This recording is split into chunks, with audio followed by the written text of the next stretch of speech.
Hi guys, Nicole Kernahan here. I want to share with you today a concept about passion, about falling in love, and it may not be what you think. I'm talking about falling in love with your dreams from this book, U Squared, which is falling apart a little bit because I've read it and had it for so long. Okay, so I'm going to just share this one page with you. You're going to love it. It says this: quantum leaps won't happen if you're living life with a lukewarm heart. Passion is a very important part of the process. It fires the soul and fills the spirit, energizing your heart and mind for the quantum leap to a higher plane of performance.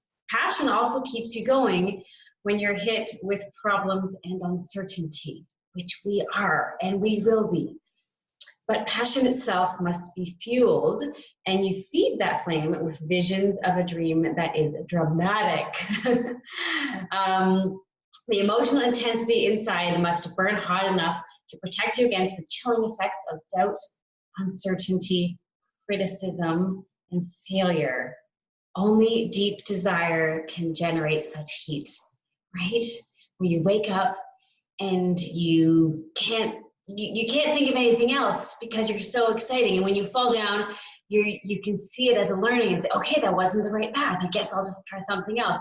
Not that we don't feel just disappointed with some learning, but picking up and keep on going right away because we are so deeply passionate about what we're working towards and what we're going after. Okay, so a couple more things he says.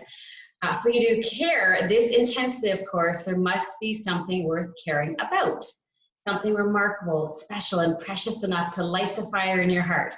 This means you must loosen the limits on your thinking and give yourself permission to pursue what you want most.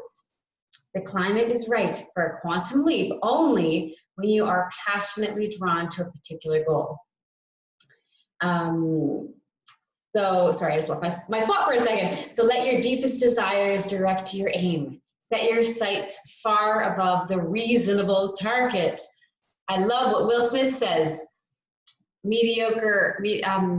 Oh goodness, I forget the quote right now. If it comes back to me, I will share. But it's around the point of mediocrity. If we're going after mediocre goals, we didn't wake up this morning to be mediocre, right? Okay. The power of purpose is profound only if you have a desire that stirs the heart. The inner drive must be strong enough to carry you past the point of wishful thinking. The dream must consume you, control you, drive you to action, disallowing half-hearted effort in the pursuit. Quantum leaps are an act of love, a passionate statement of how you care for the thing you seek. Only an emotional move holds the power to carry you to the distance from where you are to the quantum leap that you desire. Let the heart take charge of your body. If you have a magnificent obsession, then you are poised for a quantum leap. This is the book U Squared. It's probably a little glossing a little bit with the lighting, but it's called A High Velocity Formula for Multiplying Your Personal Effectiveness in Quantum Leaps by Chris Pritchett. One of my very favorites of many. I love sharing little statements and learnings from books with you guys. I hope it adds value. This one's really a high passion book, of course, but really helps us to break free from limiting thoughts and things that hold us back. Okay, if you enjoyed this, I would love, feel free to comment. I'd love to hear from you. Like the video, share, subscribe, and you're also welcome to sign up for my email list, and I share more videos like this as well as some longer master classes. Okay, talk to you soon. Thanks so much.